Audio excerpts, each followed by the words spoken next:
Hello and welcome to Planet Critical, the podcast for a world in crisis. My name is Rachel Donald. I'm a climate corruption journalist and your host. Every week I interview experts who are battling to save our planet.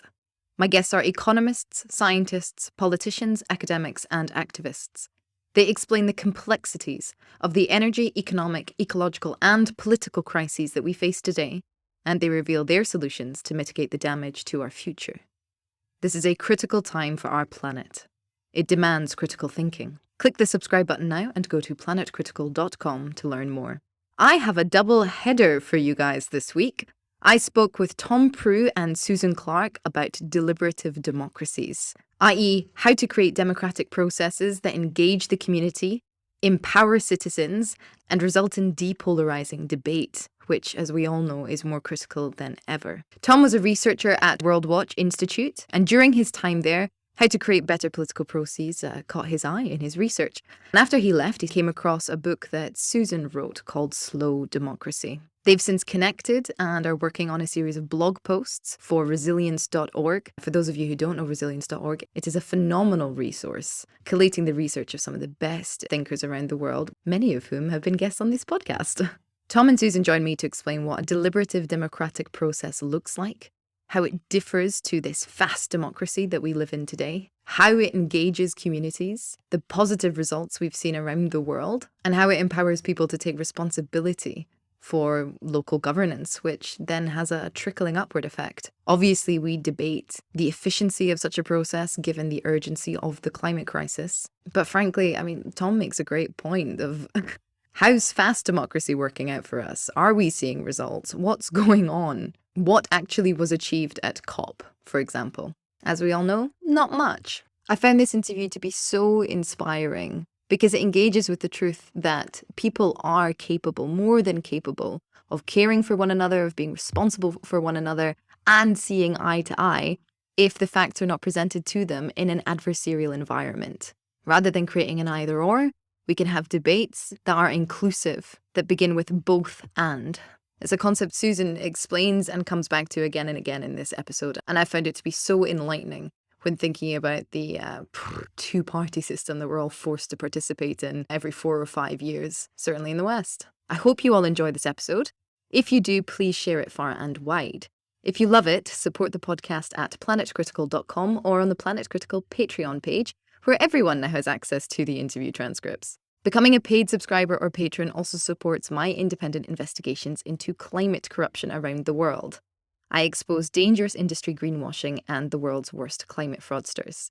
If that's important to you, join the Planet Critical community who help make that happen. The link is in the description box below. And to those of you who are already supporting this podcast and my work, thank you so much. Thank you both for making the time and for joining me on Planet Critical. If you could both introduce yourselves to the audience so we have a little bit about your background individually. Tom, would you like to begin? Sure. I'm retired. I used to work at World Watch Institute, which was an environmental think tank that ran from 1974 to 2017. And I wasn't there that long, but during my work there, about 15 years of my work there, among the things I was interested in was governance. And like a lot of people, I was inspired by a famous book by Benjamin Barber called Strong Democracy. And I started reading up on that. And at various times in my work at World Watch, I was able to work in some of that content and themes into the things I was doing. And then when I retired, I started working on a book about it. And in reading background material, I came across a book called Slow Democracy by Susan Clarke and Woden Teachout. And I reached out to Susan because I realized that pretty much everything I thought I was going to say, she and Woden had already said. And I asked her if she was interested in doing an update or a different version of it. And eventually we sort of decided, maybe I did, I don't remember, Susan, I'm not going to implicate you in this. I thought a series of blog posts might reach a different audience, one that I had in mind in particular at resilience.org. I don't know if, Rachel, you're familiar with that website. Vast majority of my guests write for that website. Yeah, exactly. Yeah. Oh, well, then you know the story there. It's Post-Carbon Institute, and it's a lot of people interested in who believe that there's a great deal of probably social and political and ecological turmoil coming up in the next 10 to 20 to 30 years. And they're interested in trying to reduce the harm done by that, or cope with it, or mitigate it, or adapt to it. And I started thinking that maybe, since I believe that deliberative democracy is a system of governance that is well suited to the likely turmoil ahead, that we ought to do a series of blog posts on that. So I'm curating the series. Susan has contributed 3 key posts to that series, and I'm going to hit her up for 1 or 2 more in the next several months, I hope. And so that's where it sits right now. Right. Okay. Excellent. Before we jump in to define what a deliberate democracy is, then, Susan, could you also give your background? Sure.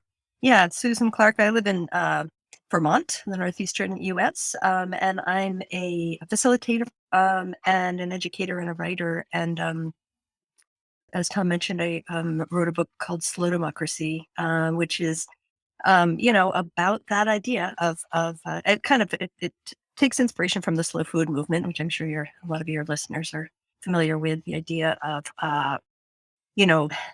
understanding where our food comes from and recognizing our connection to agriculture creates a better system. And, the idea of slow democracy is similarly, can we really understand where our decisions come from? Can we have ownership of those and play a role in democracy? So done an awful lot of facilitating and then gone ahead and done a bunch of research for the book that really convinced me that we need to reconnect with our decision making, and particularly with our place, our geographic place, and we will make better informed and more sustainable decisions. Right. Okay. So would we then define the democratic systems that we currently exist in as fast democracies in comparison? Yeah, like fast food, right? I mean, it's like they're quick, you in and out, and what you wind up with is something that's not very nourishing, not very sustainable, and really not connected oftentimes to the meaning that should be in We the People. Right. Okay. I find that a very interesting thing to say, a meaning in We the People. This is a question that's come up quite a bit on this podcast. One of my favorite discussions was with David Orr on this, on Yes. what is citizenship? Yep. And how do we... That was a great one. Oh, did you listen to it? Yeah. Oh, fantastic. Yeah, Oh, fantastic. I loved it. I mean, Okay. how do we enable people to participate more actively in democracy? How do we redefine citizenship so that it becomes active? So let's talk about that. I mean, what are some of the grounding principles of a deliberate democracy as opposed to a fast one? Sure. Well, I have an escalator speech about that, Excellent. which is a bit longer than an elevator speech. There's a stairwell speech too that's even longer, but maybe we'll get to that. Susan and I think we agree on this because we hashed out what we mean by deliberative democracy in the course of some negotiations about one of the blog posts. But what we mean is a vision of governance that first is mainly locally focused. I point out, though, that it can be and is being scaled to work at different levels of governance as well. Second, it invites citizens into structured and moderated gatherings in person or online, and it supports ongoing, respectful, and public dialogue, exchange, and mutual education. It engages ordinary people and strives to be broadly inclusive of all community members. It's based on balanced information and transparent processes, and it tries to address wicked issues. You know what we mean by wicked in this context, I guess, right? Can you explain it for the listeners? Well, wicked problems that they're complicated. There are lots of stakeholders, lots of points of view. People frame the issue differently. but the solutions depend on how you frame it. They have unforeseen consequences. They're not stable problems. They evolve over time, so they're really hard to get a grip on. And the super wicked problem is one like climate change, when it's all those things, but time is running out, and the proposed responses don't take much account of the future that's built into our economic system. So it's a real mess. But this kind of governance, which involves multiple stakeholders and allows people to confront and question and probe the trade-offs involved in any particular solution to a problem, is really best suited to dealing with these kinds of problems. My first, I mean, I have a couple of questions on some of the specific things that you said there, but I mean, my first sort of gut reaction, given the time frame that we're on to confront the climate crisis, is, I mean, how pragmatic is this? Like, it sounds fantastic in theory, but how do you actually start to implement this, either at scale or locally? Because I mean, the other problem is, like, we do, local governance is such a great idea, and I do genuinely believe that it is sort of any necessary future of a stable planet. And yet, because we have until 2030 to kind of combat, planetary boundaries and overshoot and all this sort of stuff, we need international treaties. So how do we balance that need for international consensus and then localized governance in order to engage an apathetic population? Absolutely. And I would definitely go with both and, Rachel. I wouldn't say, oh, Mm, let's only focus on this. mm. But at the same time, we are dealing with a deeply flawed species, humans. Um, and and one of the things we know about them is that one of the things we know about us, especially since brain scan imagery has taught us so much about how our brains work, is that when we're confronted with information that is in contrast with our existing worldview, our our prefrontal cortexes don't even fire, and we go really. It's it's a terrible fact that we've learned about humans. The more we learn about our brains, what happens is that in these wicked problem situations, we go straight to emotion. It's like a reptilian, response. So what can we do to engage? You were saying apathetic, but I feel like there's some other word that has to do with pathos. It's not apathetic. Mm. Like we're too emotionally invested and not able to engage with our prefrontal cortex. And so what are some systems that we can use to depolarize some of these conversations? And that's where, ironically, I mean, when we named our book Slow Democracy, my husband was like, oh, that's a great name. And maybe, you can get the domain name and see if you can get painful dentistry at the same time, because it sounds so great, Slow Democracy. Um, but the reality is that it's slow democracy is often faster. It's often faster because we skip the polarization, we skip the yeah but, and we create a setting where we can be our best selves. And we are going to elect better leaders into those national and international domains when we ourselves have experienced that deliberative process. You know, I've learned so much from the environmental education movement in this. And, David Sobel, the wonderful environmental educator, professor, told us years ago, and it's been quoted many times. I can't remember the exact wording, but it's basically um, no tragedies before sixth grade, I think it is. Basically, humans need to love a thing before we want to save. We have to engage. We have a lot of people who don't love democracy because they don't see it working. But Oh, when yeah. you can be involved in a local process and you can see that a democratic process really can work, you can sit down with a person you disagree with and you can find a way forward. Maybe not on everything, but Mm.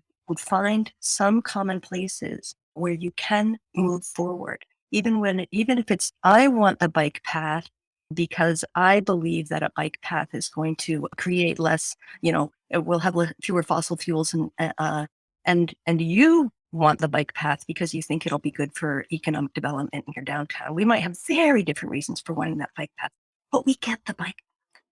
And that's where we can move forward with people that we might fundamentally disagree with on other issues. That's what's exciting about a slow democratic process.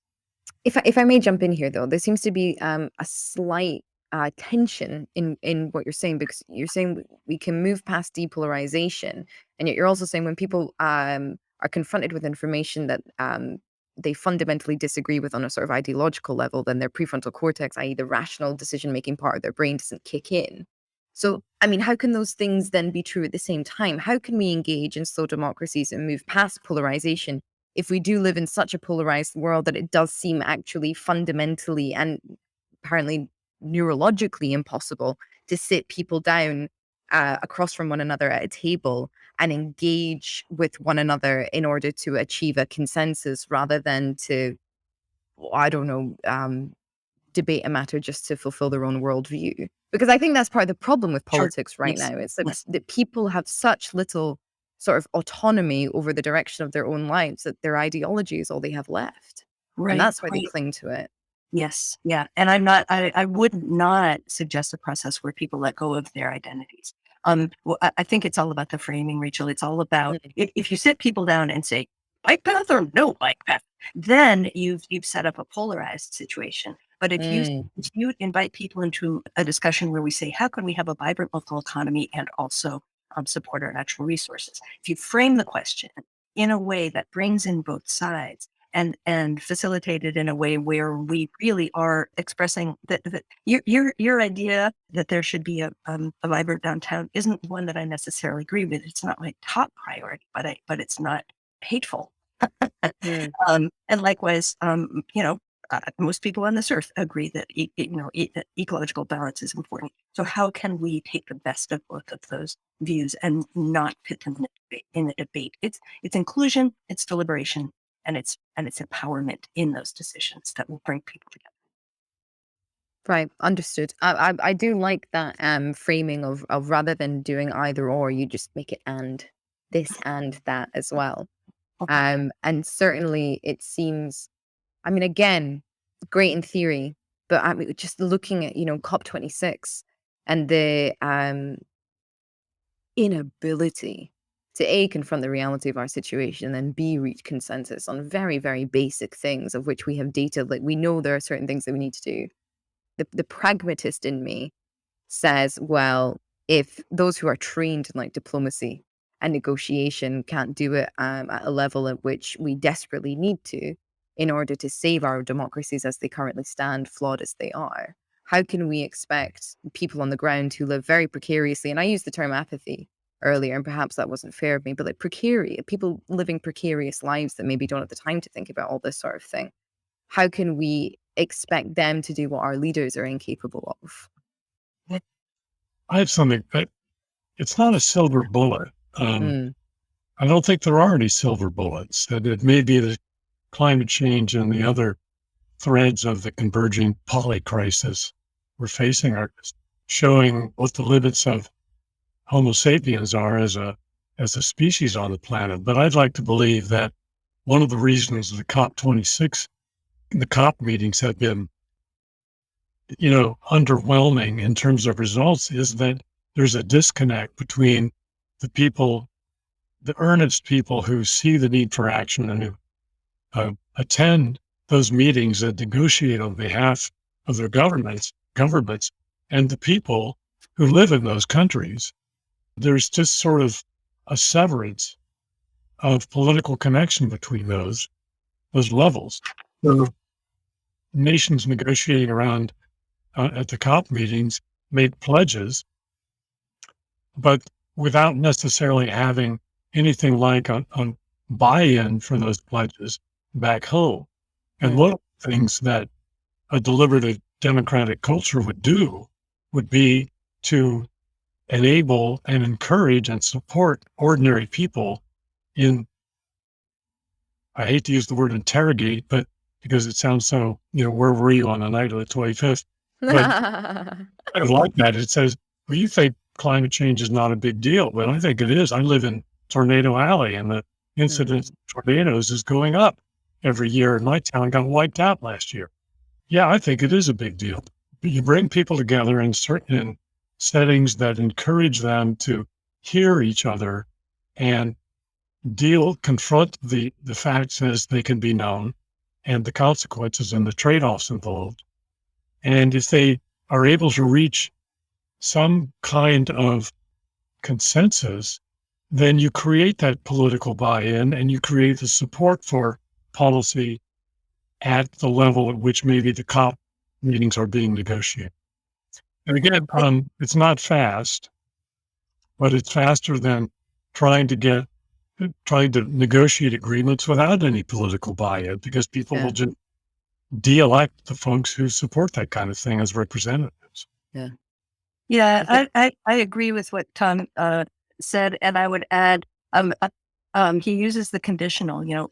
Here's what a deliberative democracy process would do, and I use the present tense. Here is what a deliberative democracy process does do, because I've seen it happen again and again. It's super inspiring, Rachel, and just step away from those stupid international conversations that are disinspiring, and take some time to look at just for your heart, for your soul. I would encourage all our listeners to look at the successes that are happening at the local level and at the regional level. I actually think that at those international and national levels, they are working under the worst of circumstances, because you've got what Amanda Ripley calls conflict entrepreneurs, people who literally make it their work to polarize and to agitate the base, agitate their country's priorities in a way that it's about trying to convince others, or it's about winning rather than being about trying to create new solutions. But when you bring people together and say we need a new solution, and there isn't this sort of loaded conflict entrepreneurship on either side, we see again and again that humans can figure this out. They often aren't 100% perfect solutions, but they create forward movement, and they create commitment to the process so that we can continue to move forward. The thing that I really like about the image is the idea as well that if people felt that they were more engaged, they would then also be far more likely to engage in calling out bad behavior. Like, I think we've gotten to the stage now where people just expect politics and politicians to be so performative and so self-serving that, like, certainly in the UK, I mean, we're kind of going through Partygate still. Bojo, he just paid his fine. And it's like, it's just mad that he's not resigned. 10 years ago, he would have had to resign, and he's still not resigned. And people are just like, yeah, whatever. Like that's what we would expect from that guy. Whereas I feel like if people felt that they were more involved in their own democracies, then it would kind of turn on everybody's, and I think everybody has it, that kind of like journalism gene. Like, well, no, you work for me, actually. So I am going to call you out because I do have a voice and I have the power to affect change. And I think is what really, really is so exciting. Can you give some examples? You mentioned locally and regionally. Can you give some examples of deliberate democracies that are functioning around the world? There's one in Susan's town. Ooh, tell us about that. The New England town meeting, I think, is a great example that Tom mentions. And that's a separate book that I wrote called All Those in Favor, a little book about the Vermont town meetings. Well, these are not that sort of town hall meeting model that we see where people, yell at each other. It's an actual part of local governance in New England, where each town has an executive body that's the select board, and then basically the legislative branch is everyone in the town. And on town meeting day, everyone in the town, all the voters, come and make binding decisions on key issues of finance and governance. So this is where we decide our budget. This is where we decide on governance tools. So the floor debate, the floor discussion includes amendment, and here's, Rachel, where I think that it goes to your hope or your assertion that human beings, actually do have that, kind of journalist gene What's that? Accountability, Jean. Accountability, yes. When Yeah. you actually are in charge of something, even if it's as small as your own town government, when what you stand up, you know that you can impact your neighbor's vote. What we see is that we tend to be more civil, we tend to be more responsible in our deliberations, not so extreme. It's very different from online. It's very different from the flaming and whatnot that happens. These places in New England that have town meetings do rank really high on national measurements of social capital, that level idea of trust and mutual assistance and tolerance.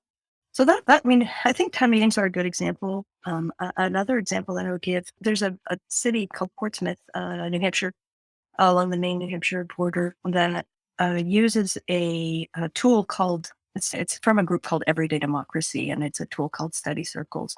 And it began doing that several decades ago, actually, around a very controversial school issue. There's some community organizing that happens at the beginning where you make sure that you get a broad, diverse cross-section of the population involved. Everyone's invited.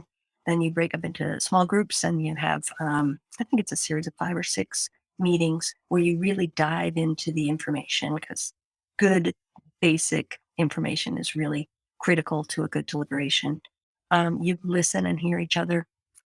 The issues are framed, as we talked about, not as, A versus B, but let's co-create C. Let's figure out this question.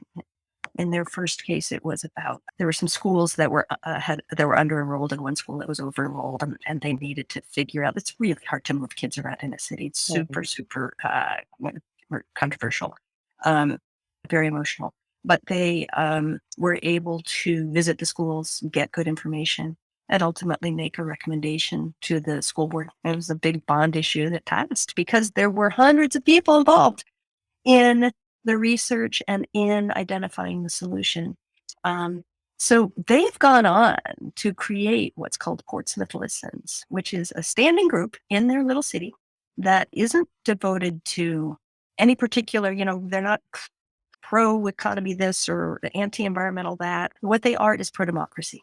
And the entire focus of the group is, let's have good facilitated processes where we can really make sure that we engage folks. And they've gone on to deal with issues of race.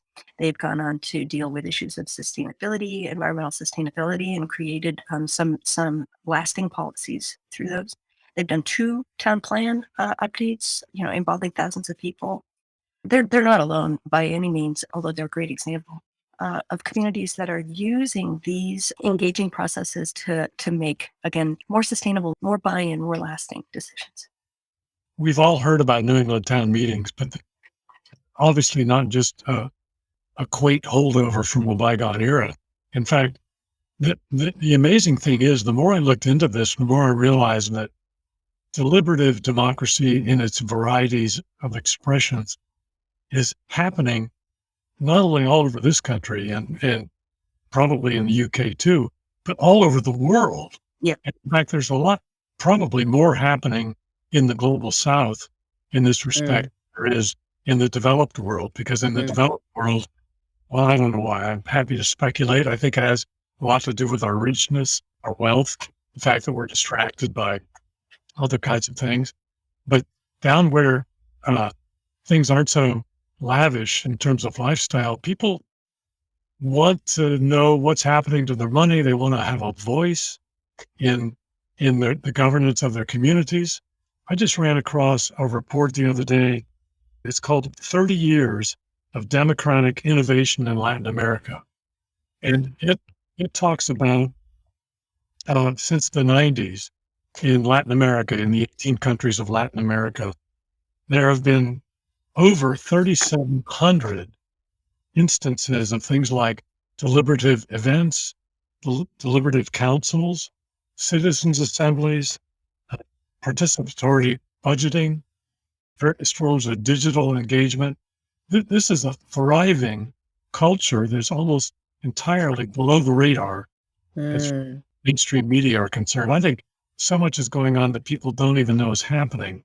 It's really kind of a tragedy. So obviously one of the things we're trying to do in a small way with this blog series is to get the word out, because it's a vibrant, thriving enterprise, and it could make a bigger difference than it is now if more people knew about it.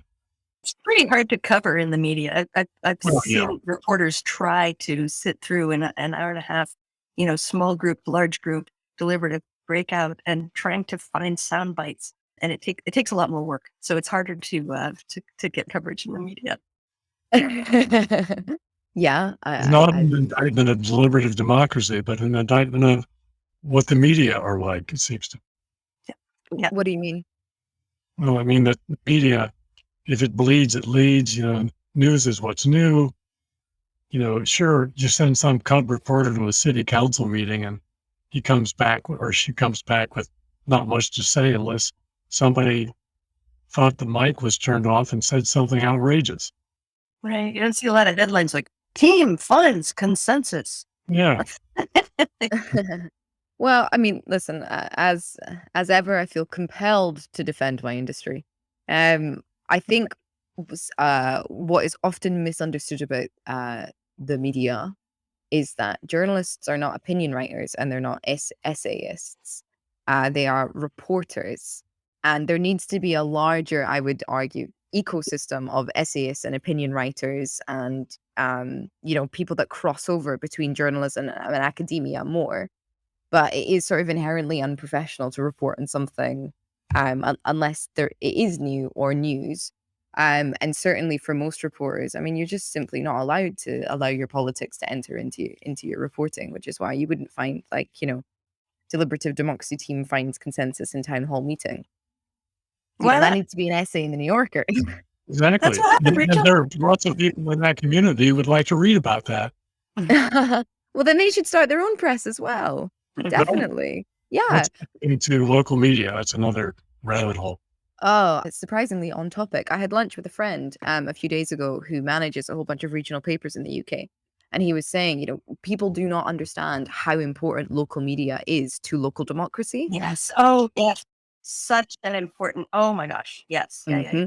He said everybody's just buying their national paper that they ideologically ascribe to, and that's where they're getting their news, and they have no idea what's happening on the ground level. It's a huge reason as to why communities are disintegrating around the United Kingdom. Yes, absolutely. No, and it's in the US as well. No, there's some really important research on that. I totally agree. When we're lacking in local coverage in things that we know about, I mean, I know about my town, my sidewalks, but I don't have that. And the only lens I have is that national, and as you said, sort of ideologically, if I'm only seeing through that lens and I bring that to my hometown, that's toxic to my own town's social capital. Let's get into that. Actually, yeah, let's talk then about how a national understanding of politics, or how a national understanding of, or even international, what's quote unquote going on in the world, how that can actually distract from the processes that can be used to constructively create new democratic processes locally. That was a big sentence.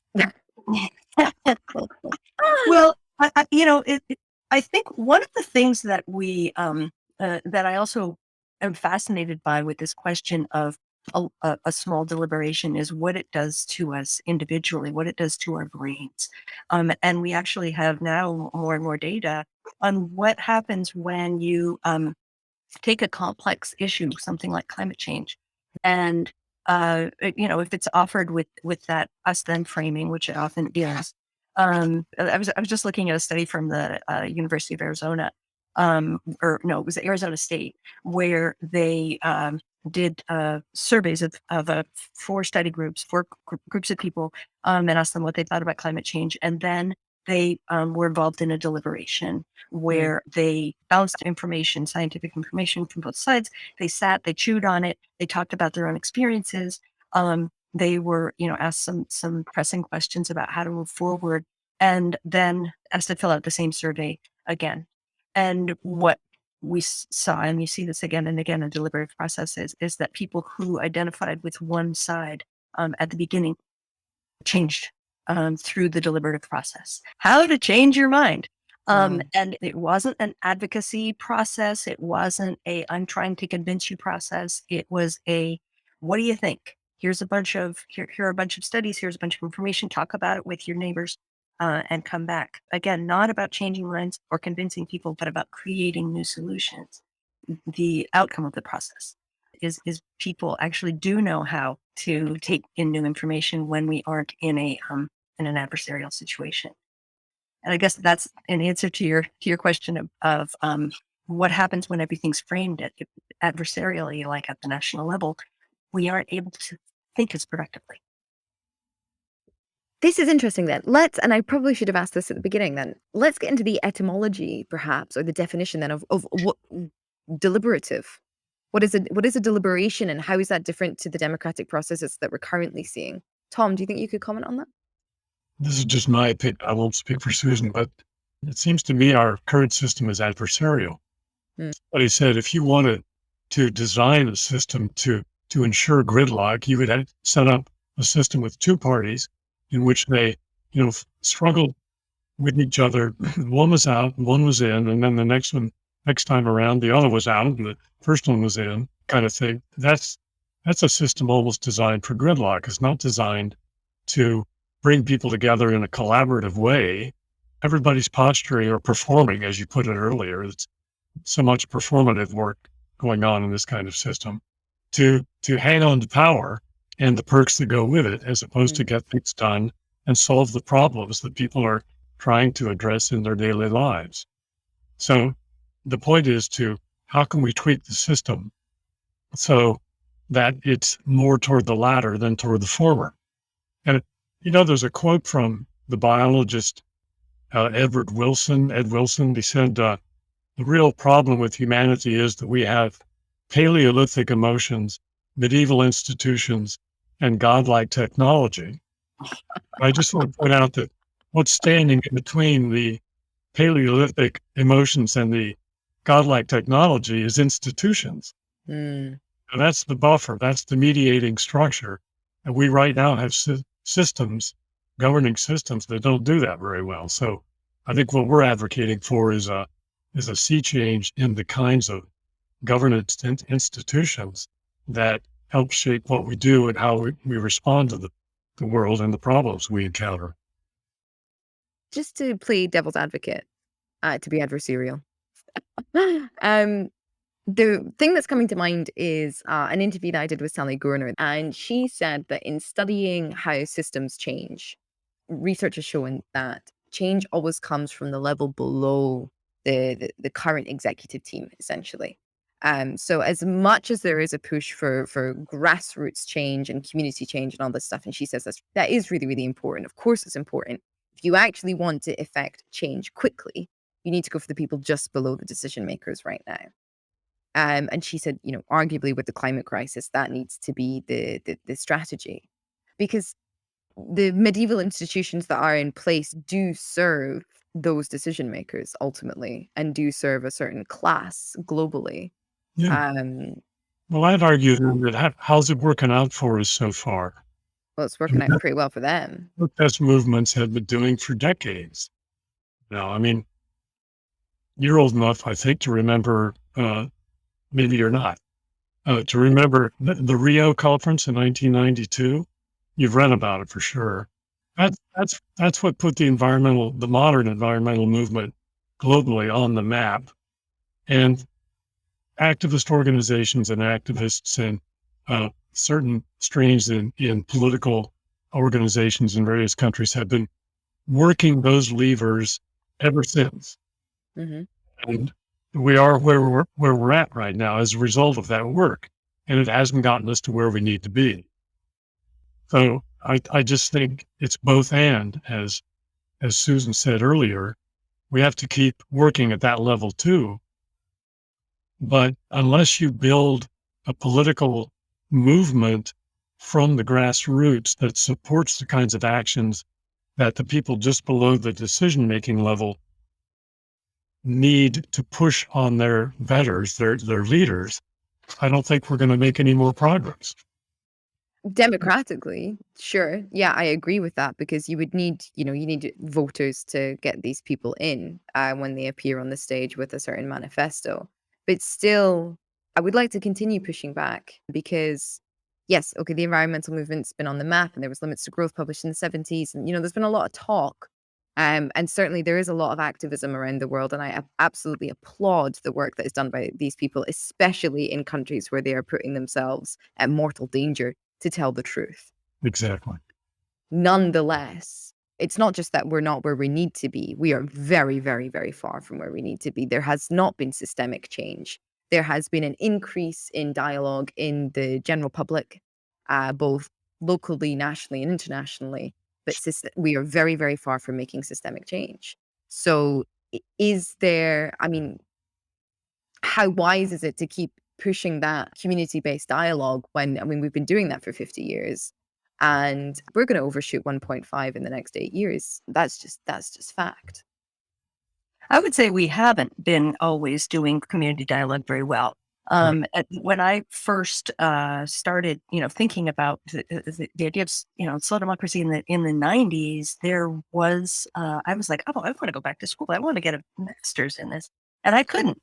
Yeah. I mean, I did, but what my master's was in was natural resource planning because nobody was teaching about dialogue deliberation. And that has changed dramatically in the last 15 years, 20 years. There are dozens of places that are now studying. And these are scholar practitioners. These are folks like John Gassel at Penn State. In Oregon, he created the Citizens Initiative Review. How can we make the initiative voting system more deliberative? And he actually created change so that Oregon now actually does have a deliberative process to look at the initiatives and referenda that they do. There are a bunch of others as well. So I think that the field has changed a lot. And the National Coalition for Dialogue and Deliberation, and then there's the International Association of Public Participation. And these folks are coming up with standards that help local groups and local governments, do democracy in a better way. I do think that we have to, come back to the fact that human beings are just kind of dumb. We're just not, we're this really flawed species and love ourselves for it. And how do we talk with people that we love? How do I talk with my kids? How do I talk with my neighbors? We need to do it in a way that has some patience, even though, yes, we're in a big rush. Again, I think slow can be faster, and allowing a process that is non-adversarial and that does bring together people who are different, but who can find some commonalities is actually, it's fun. It's actually fun. Well, and we measure this again and again. How was that deliberative process for you? We do surveys at before and after, and people say that I liked it. I would do it again, which is not the way I feel about a lot of my social change work. A lot of the adversarial work that I do it because I know I should, but it's really hard. And so many of us have stepped back because it's so tiring. Whereas this local work is invigorating. We are social animals. I think what I find particularly interesting in the arguments that you're both making is it harks back to this maxim in physics and in marketing, funnily enough. In physics, it's the paradox I can't remember the name of. And in marketing or business structure, it's this idea of like, don't go for efficiency, go for effectiveness. Because efficiency will only take you so far. Whereas effectiveness will take you all of the way. And sometimes that means it'll be maybe a little bit slower. Sometimes it'll mean a bit faster, but it will always be exactly what you need it to be, whatever that process is. Oh, I like it. Yeah, right. And in physics, it's not going to come to me, but essentially the paradox is it's the myth of efficiency. No matter how efficient you make a process, you will always end up using more and more energy because an efficient process becomes utilized more and more by the resource users around it. It's the Jevons paradox. Did I explain it correctly? Yeah, pretty much. I think he started with it. A name for an Englishman named Jevons, who noted that when they started using steam power equipment to mine coal, that the coal went down and people used more of it. Exactly. Let me just add a gloss to what both of you have been studying is that Please. I had David Orr on a few months back. He said something else too that stuck with me. He said that our environmental and political troubles are linked and they're intimate and reciprocal. And you can't really fix the climate until you fix how we make decisions as a society.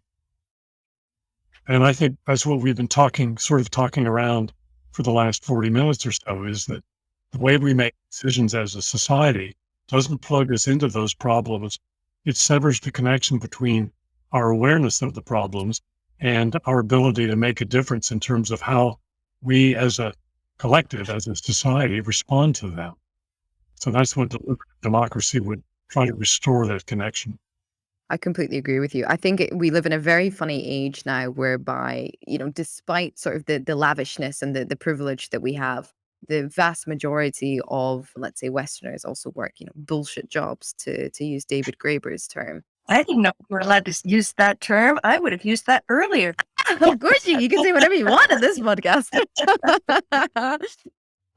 Yeah, so bullshit jobs, or anybody listening who doesn't know, it's essentially this idea that you are so completely separated from the fruits of your labor. You're earning money to do a very meaningless thing that could either be replaced by a machine or, yeah.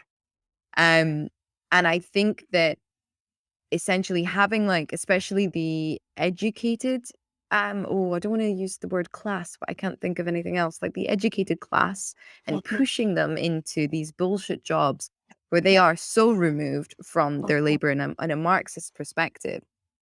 I mean, are we not living in this kind of very strange period of, like, eternal adolescence where we have almost no, not just autonomy, but no responsibility for the world that we live in, because nothing that we do essentially ever impacts change or can impact change.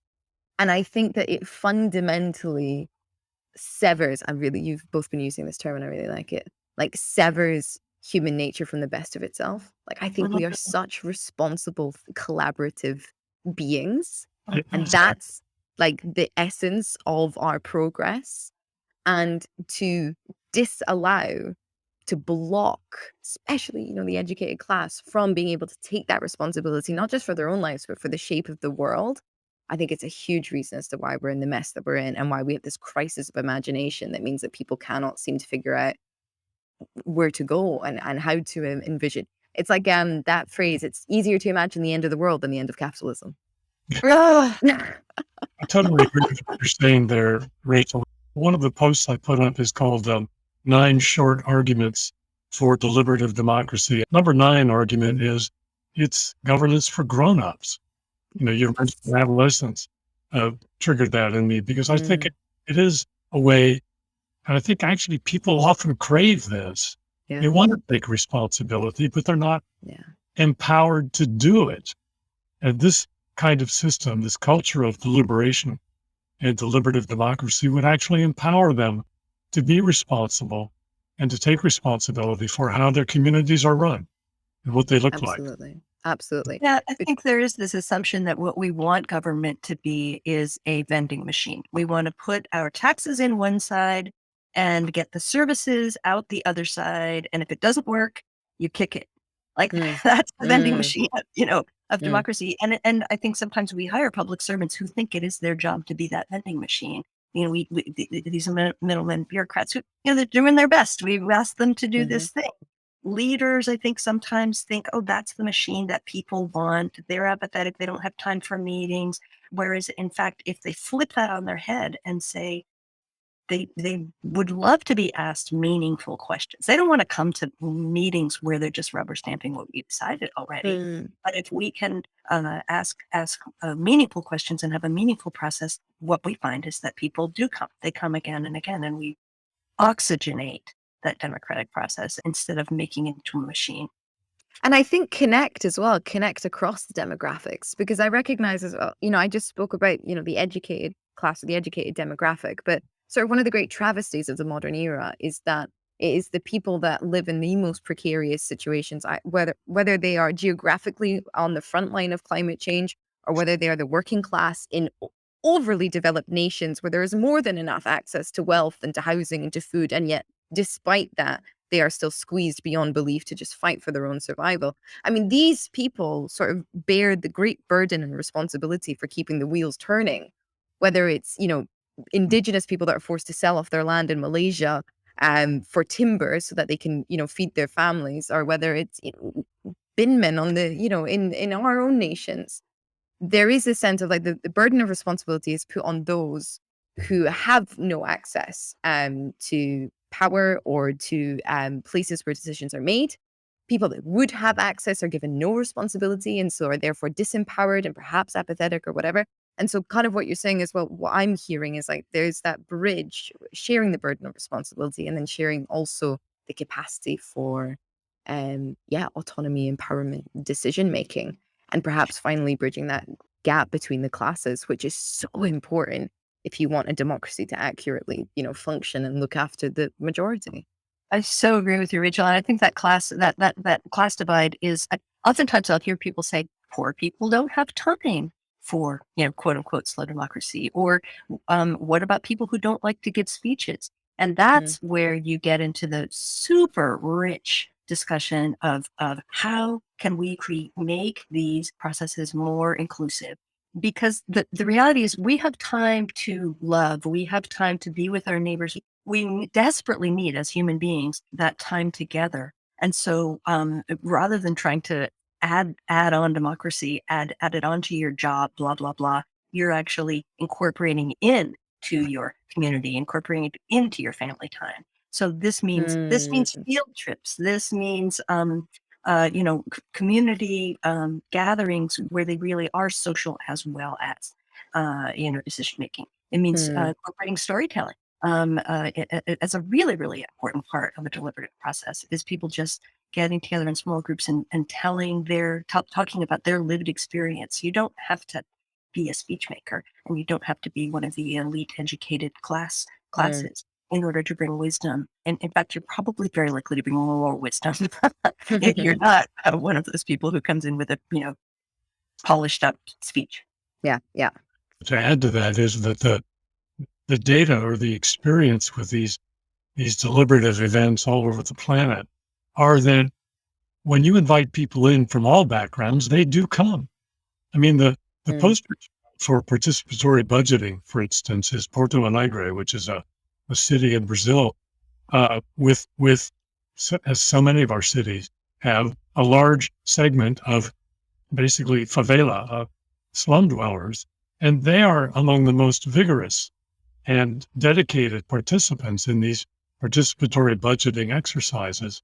They know what a difference it makes when their voices are heard, and they have a way or some input into where the money goes and how it's spent, for example, at the local level. And that's also true in New York and Chicago, where participatory budgeting has been incorporated, is that you see a great rise in participation by young people, by people of color, by previously marginalized groups, because they can see the impact of their democratic participation. So, and then that, of course, that grows the civic infrastructure, empowerment of those communities.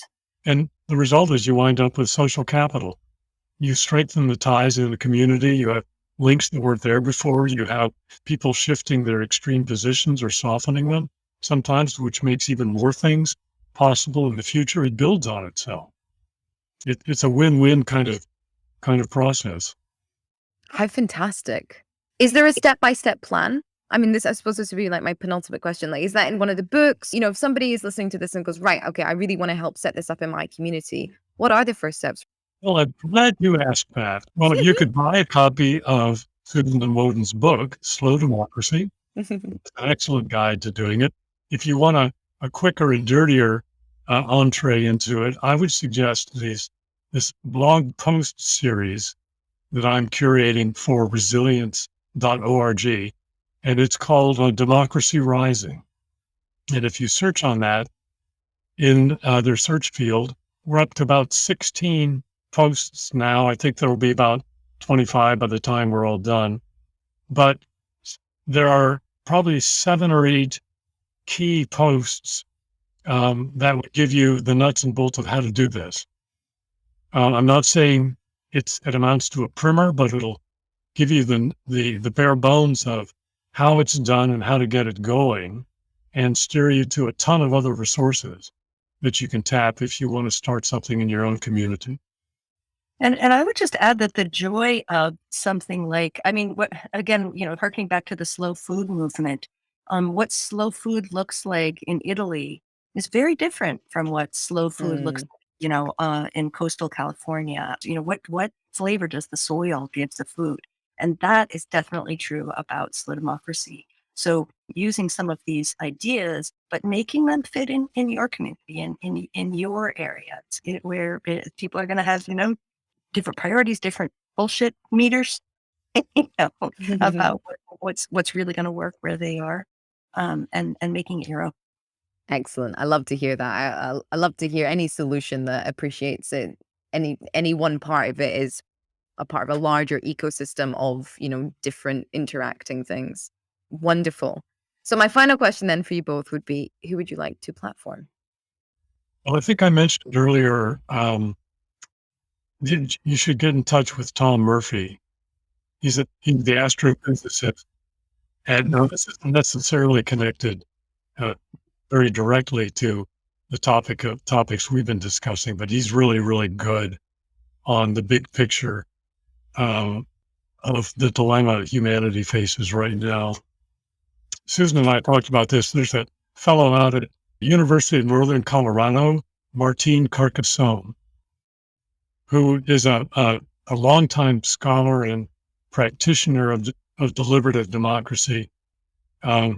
Susan, I think you wanted to stress his work on wicked problems, but he's good about a lot of this stuff. He knows this stuff really well.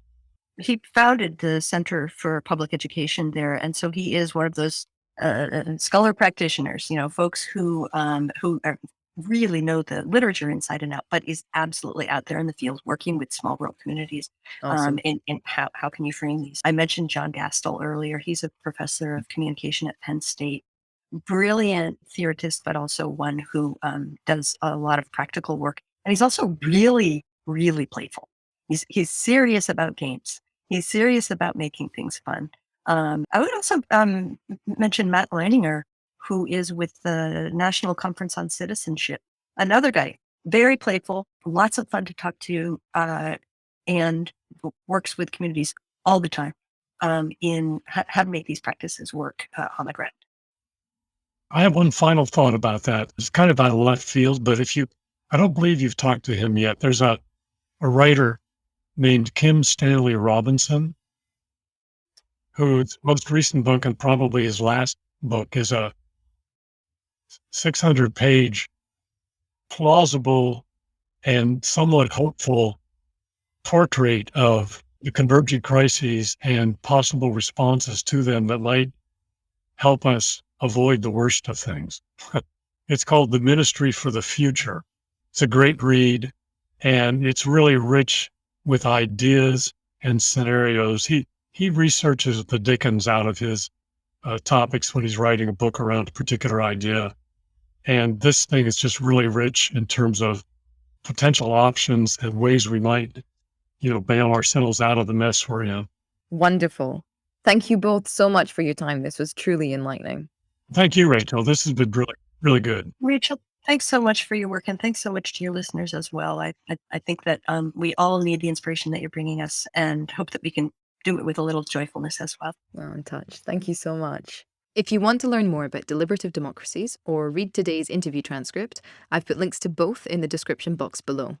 Remember to subscribe to this channel if you're new here, and share the episode if you enjoyed it. If you loved it, support Planet Critical on Patreon. The link is also in the description box below.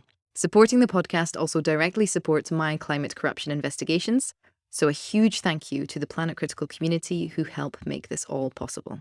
Thank you all for listening. See you next week.